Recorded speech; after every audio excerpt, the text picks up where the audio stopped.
This episode of the CyberWire is made possible in part by Logarithm.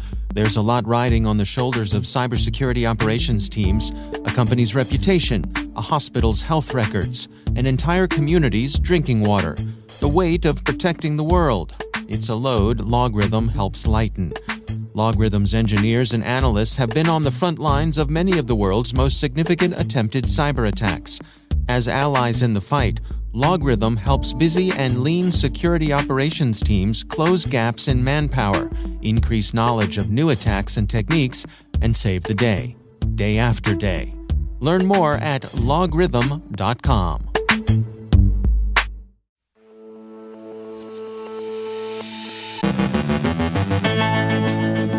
Russia escalates its hybrid war against Ukraine with cyber implications for the rest of the world. Xenomorph banking Trojan hits European Android users. APT10’s months-long espionage campaign against Taiwan's banks. Hive ransomware's flawed encryption is good news. TrickBot's place in the C2C market. Joe Carrigan shares the latest evolution of business email compromise. John Pescatori's Mr. Security Answer Person returns. And there's a right way and a wrong way to keep your teen offline.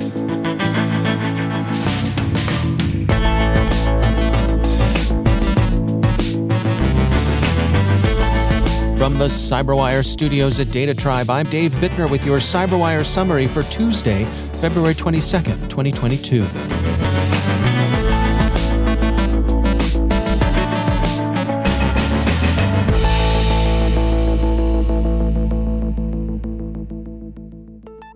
More Russian troops move into Ukraine in what Russia represents as a calming peacekeeping move, but which most other governments are calling aggression.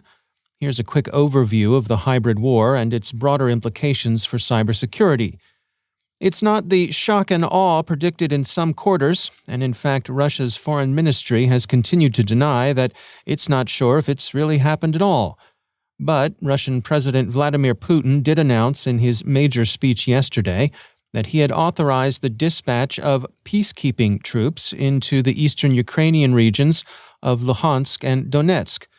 Kremlin spokesman Dmitry Peskov expressed the facially implausible hope that Moscow's recognition of the two regions Russia wishes to detach from Ukraine would help restore calm, and that Russia remained open to diplomacy with the EU and the US. The relatively gradual and for all that violent escalation may be intended to divide Western Council and mute some of the response the action will summon. Russia said early yesterday that it had killed 5 saboteurs who attempted to cross into Russia near Rostov, The Guardian reports. Interfax said Russian forces also destroyed 2 Ukrainian army vehicles that crossed the border in a failed attempt to come to the saboteurs' rescue. Ukraine denied the claims, which indeed seem preposterous. The principal line of disinformation Russia has pursued with respect to Ukraine is to accuse Kiev of genocide against ethnic Russians. It's an absurd claim that's gained little traction abroad, as the Atlantic Council argues, but its principal audience may be a domestic Russian one. And who's really beating the war drums in eastern Ukraine? Why, the House of Windsor, of course, and Russian TV will hip you to this if you, like the Telegraph, have been watching. This particular explanation, and it's really worthy of the late Mr. Lyndon LaRouche, which the outlet Russia One offers, runs like this. Prince Charles and Prince Andrew need something to distract the public from recent royal scandals. Hence Ukrainian aggression against Russia, because nothing says, hey, there's nothing to see on that Lolita Express, then, Ukrainian plans to attack Russia. We leave the assessment of this analysis as an exercise for you, dear listener. Syria and presumably Belarus appear to be in Russia's corner. Syrian Foreign Minister Mikdad said his country's government supports Russia's move and will cooperate with the 2 breakaway regions. But most other governments have condemned Russia's recognition of Donetsk and Luhansk and the dispatch of Russian troops to the Ukrainian territories. TASS quotes an aggrieved Russian Foreign Minister Lavrov, who says the itch to punish Russia is familiar and enduring. Quote, "We understand that now our colleagues are seeking to put all the blame for the breakdown of the Minsk agreements on Russia. Our European, American, and British colleagues will never stop and rest content until they use all the possibilities for the so-called punishment of Russia. They are already threatening with possible hellish sanctions, or, as they say, mother of all sanctions." End quote. So they're used to this in Russia. We would like to suggest to Mr. Lavrov that, given what his stooges have been saying about the Prince of Wales, you ain't seen nothing yet, but he'd be used to that too. The UN Security Council held an emergency meeting last night to consider Russian actions. Separately, UN Secretary-General Antonio Guterres called Russia's action a violation of the territorial integrity and sovereignty of Ukraine and inconsistent with the principles of the Charter of the United Nations. NATO's Secretary-General also condemned Moscow's recognition of the two regions as independent republics. Quote, "I condemn Russia's decision to extend recognition to the self-proclaimed Donetsk People's Republic and Luhansk People's Republic. This further undermines Ukraine's sovereignty and territorial integrity, erodes efforts toward a resolution of the conflict, and violates the Minsk agreements, to which Russia is a party." End quote. Reuters reports that the U.S. and the U.K. on Friday publicly attributed recent distributed denial of service attacks against Ukrainian banks and government websites to Russia. Australia joined in this attribution shortly thereafter and promised cyber support to Ukraine as it resisted further Russian activities. Western governments are on alert for Russian cyber attacks on their own assets, and The Independent says that British Defence Secretary Ben Wallace suggested to the House of Commons that the UK was prepared to undertake offensive cyber operations against Russia should retaliation become necessary. The risk of Russian escalation in cyberspace during its hybrid war is generally regarded as high. The Harvard Business Review summarizes how businesses ought to prepare for this threat in the near future, and Moody's Investor Service has issued a new research report that emphasizes the difficulty of such conflict remaining confined either geographically or economically. Quote, "Given the digitization of and interconnectedness of global markets, such attacks could have economic implications across geographies and sectors." End quote. Friday's Aspen Institute conference on Russian aggression toward Ukraine asked, among other things, what should be made of the recent Russian moves against its domestic ransomware gangs. The panelists who discussed the arrests and announcements were skeptical, seeing the moves as tactical and not as representing some newfound respect for legality.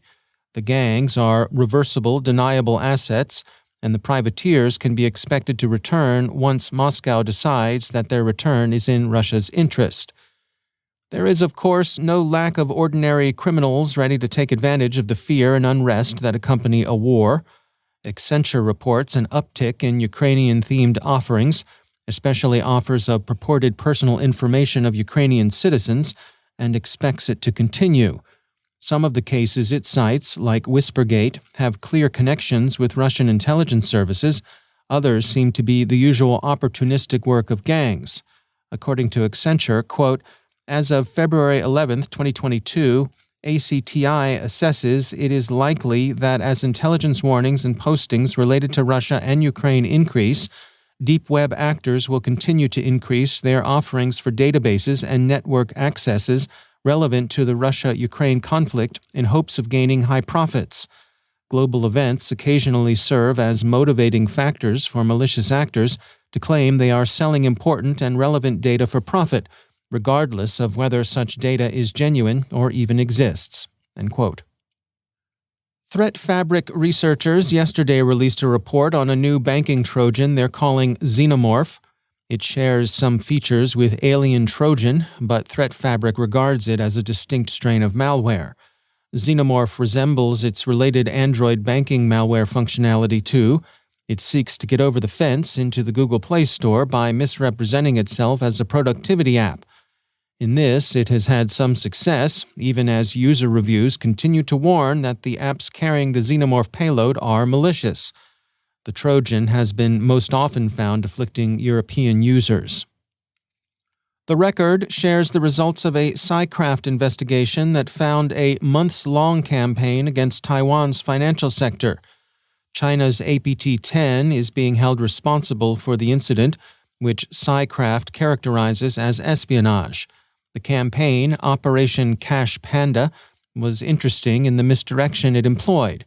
It allowed itself to look like a conventional credential stuffing effort, when in fact it exploited a vulnerability in the web interface of a security tool, planted a version of the ASPX C# web shell, and then used a tool called Impacket to scan a target company's internal network. APT10 is also associated with the names Stone Panda, Potassium, and Cicada. Bravo to researchers at South Korea's Kookmin University who have found a flaw in Hive ransomware's encryption algorithm that can be exploited to enable victims to recover their files. TrickBot, for all of its recent activity, may soon have run its course. Advanced Intelligence says that TrickBot's criminal affiliate users are migrating to Conti's services, and that Conti intends to replace TrickBot with a spin-off successor. And finally, are your kids spending too much time online? Too many in-game purchases? Are they learning bad language and picking up ways that just aren't right? Are they above all staying up late at night, gaming, chatting, or looking at the unedifying content that, let's face it, represents the bulk of the internet? Don't be ashamed. We've all been there. Some of our colleagues have reverted to locking basements, unplugging modems and putting them under parental pillows, confiscating monitors and storing them in undisclosed locations. You know the drill. One gentleman in the French commune of Messanges, down in Nouvelle-Aquitaine, was driven to take matters even farther. A mobile phone carrier told authorities it had noticed odd signal drops affecting service in Messanges. The authorities of the ANFR found that it was a jammer and that it operated from midnight until 3 a.m. local time. Using some detection tools and a little shoe leather, and I'll admit to not knowing the French idiomatic equivalent of fox hunt, the authorities traced the jamming to a private home where the dad was jamming the internet to keep his teenaged son offline during bedtime. His son had become addicted to social media during COVID sequestration, and the father was at wit's end. Sure, it's a technical violation of French law. The father faces a €30,000 fine and maybe even a jail term of up to 6 months, as EDNet reports. But it's hard not to sympathize, at least a little. After all, we're all in this together.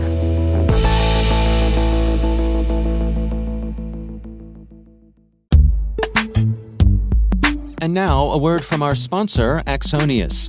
Securing assets, whether managed, unmanaged, ephemeral, or in the cloud, is a tricky task. Why? Because you can't secure what you don't know exists. But the days of not knowing are over. Enter Axonius. The Axonius cybersecurity asset management platform correlates asset data from existing solutions to provide an always up-to-date inventory, uncover gaps, and automate action. Axonius gives IT and security teams the confidence to control complexity by mitigating threats, navigating risk, decreasing incidents, and informing business-level strategy, all while eliminating manual, repetitive tasks. Visit axonius.com/cyberwire to learn more and try it for free. That's axonius.com/cyberwire. And we thank Axonius for sponsoring our show.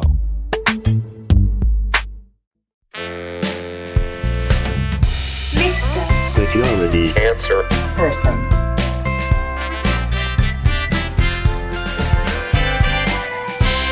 Mr. Security answer Person.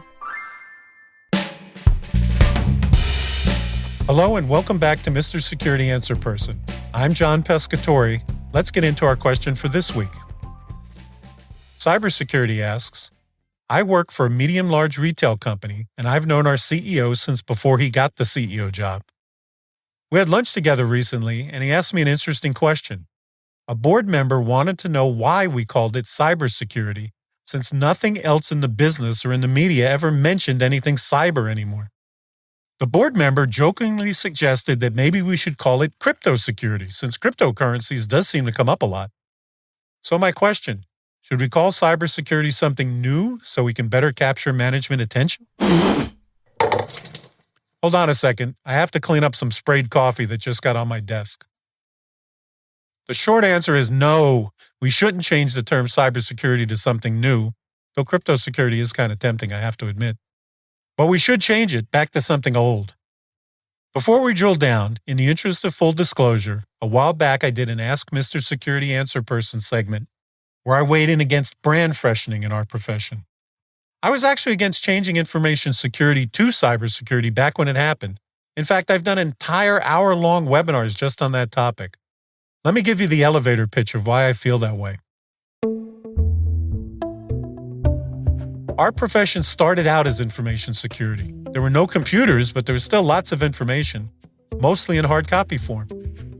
Security was mostly about physical access control, making sure only authorized people could read documents to provide confidentiality. But integrity was in there too, with notarization and watermarks, as well as availability via carbon copies and the like. Important to note, it was not called file cabinet security or paper security. The focus was on the valuable part, the information. When the mainframe came into more widespread use by businesses in the mid-60s, you began to see the term computer information security used, but the focus was still on access control, digital safeguards to assure confidentiality by only allowing authorized computer users to access the information. The computers were locked down in the basement. There were no external networks, and there were no real external attacks. We weren't worried about the computers, so information security remained the dominant term. Flash forward to 2001 as business use of the internet exploded.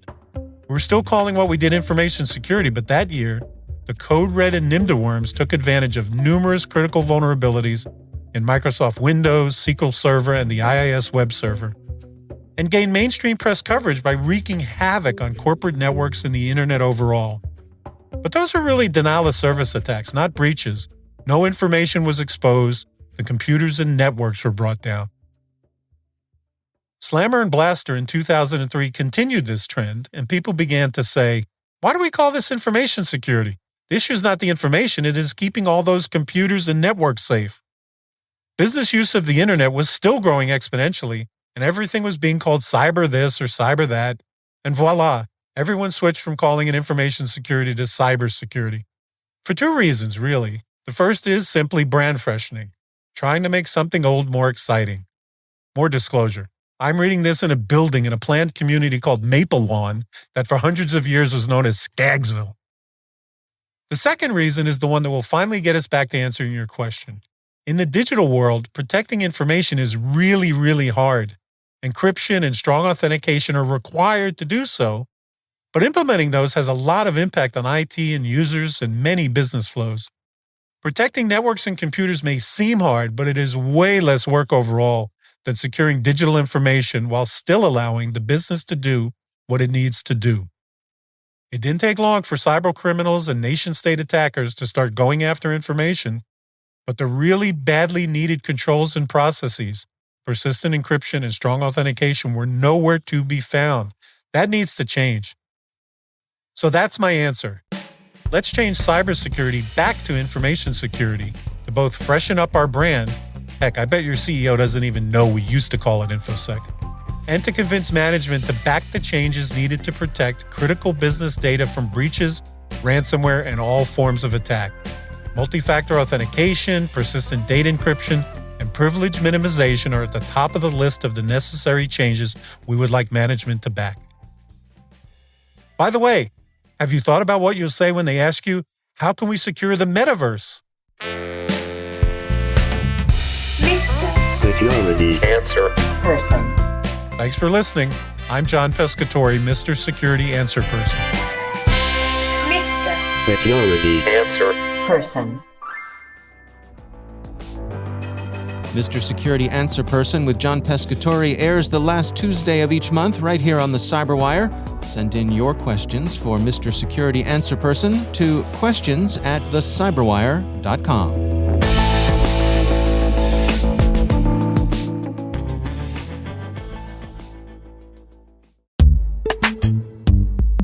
And now, a word from our sponsor, LookingGlass Cyber, a global leader in cybersecurity. Cyber attacks in the financial sector are a growing global threat. For more than a decade, LookingGlass Cyber has been monitoring cyber threats and have recorded an increasing number of attacks against the financial services sector. Because of the data involved in financial transactions, breaches in this sector are having wide-ranging consequences. With continuous intelligent attack surface monitoring, security teams can understand what an adversary sees from the public-facing internet, the outside-in view, and prioritize what to work on first with threat intelligence. Gain a deeper understanding of your attack surface with context about the threat actors targeting your sector. Find out who's leveraging the holes in your attack surface. Access your complimentary copy of the Financial Services Threat Brief at lookingglasscyber.com/cyberwire. And we thank Looking Glass Cyber for sponsoring our show.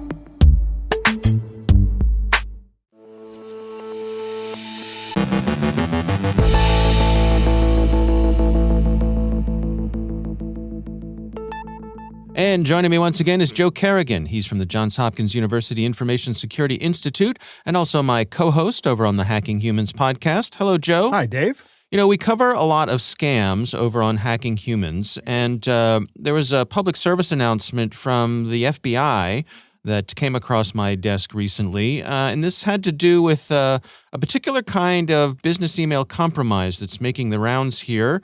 What's going on here, Joe? So business email compromise is like, I call it the king of social engineering attacks, right? And the reason I call it the king of that is because it is so wildly successful, and these guys make huge payouts. Yeah. They make bank. We've seen losses in the millions of dollars from business email compromise. Right. And basically how that works is somebody compromises the email account of somebody high up in an organization and then asks somebody lower in the organization to transfer a lot of money out to an account they control, all while telling the person they're talking to keep it quiet because it's secret and intonate that they need this done quickly. There's always the artificial time horizon.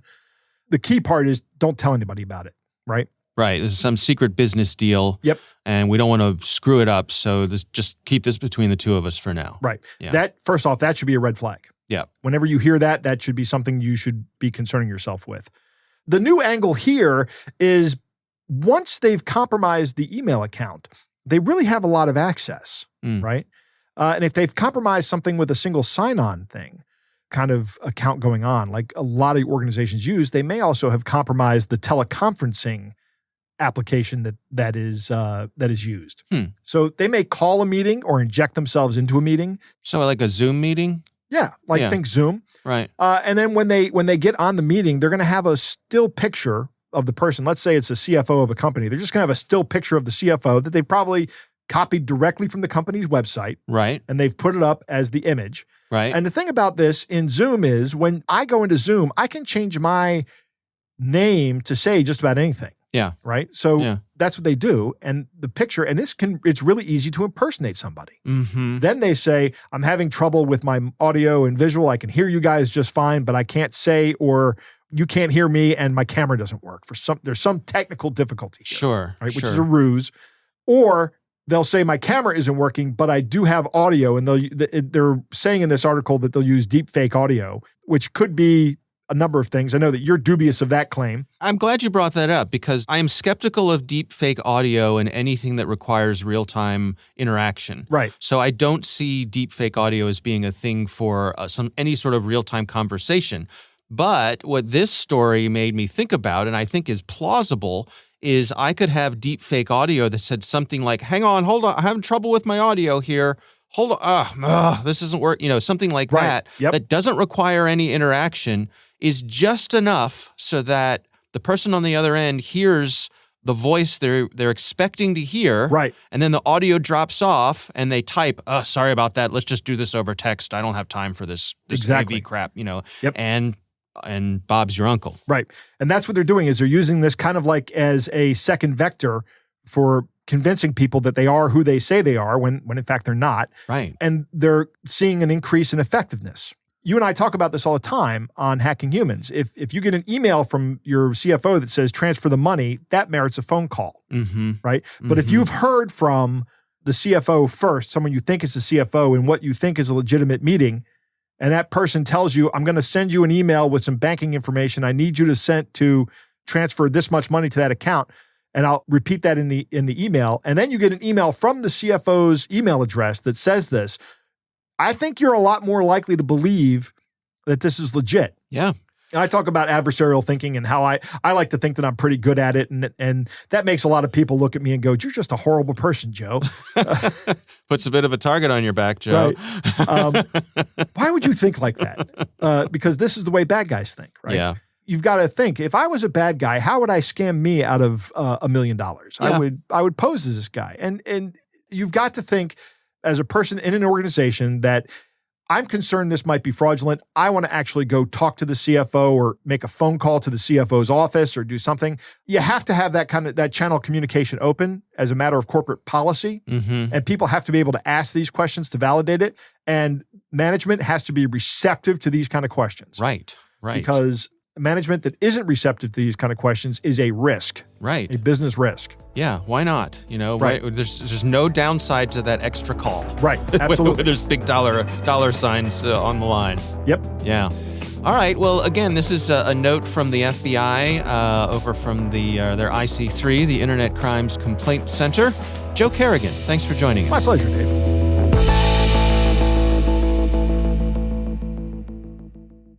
Thanks to all of our sponsors for making this CyberWire possible, especially our supporting sponsor, Inky. Inky helps companies secure email using a cloud-based security platform that proactively and instantly scans inbound, internal, and outbound emails to eliminate phishing, account takeover, and data leaks.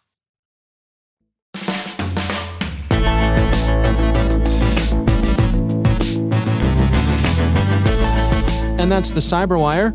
For links to all of today's stories, check out our daily briefing at thecyberwire.com. Don't forget to check out the Grumpy Old Geeks podcast, where I contribute to a regular segment called Security. I join Jason and Brian on their show for a lively discussion of the latest security news every week. You can find Grumpy Old Geeks where all the fine podcasts are listed.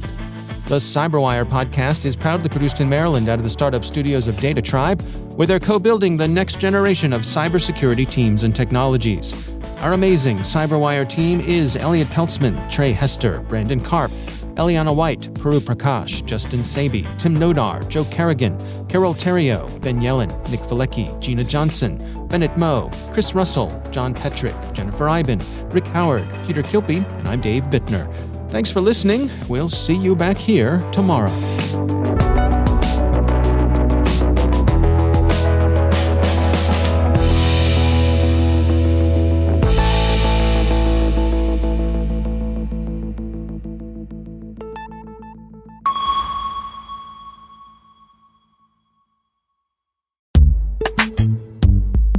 And now, a word from our sponsor, SpyCloud. SpyCloud constantly recovers and analyzes new data from the criminal underground, a realm packed with credentials, personal information, passwords, and customer information exposed in third-party data breaches, combo lists, and malware infections.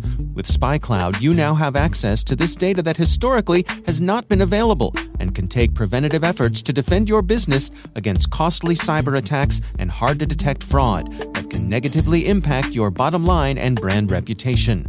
Visit spycloud.com/cyberwire to learn how to make recaptured data your best defense. That's spycloud.com/cyberwire. And we thank SpyCloud for sponsoring our show.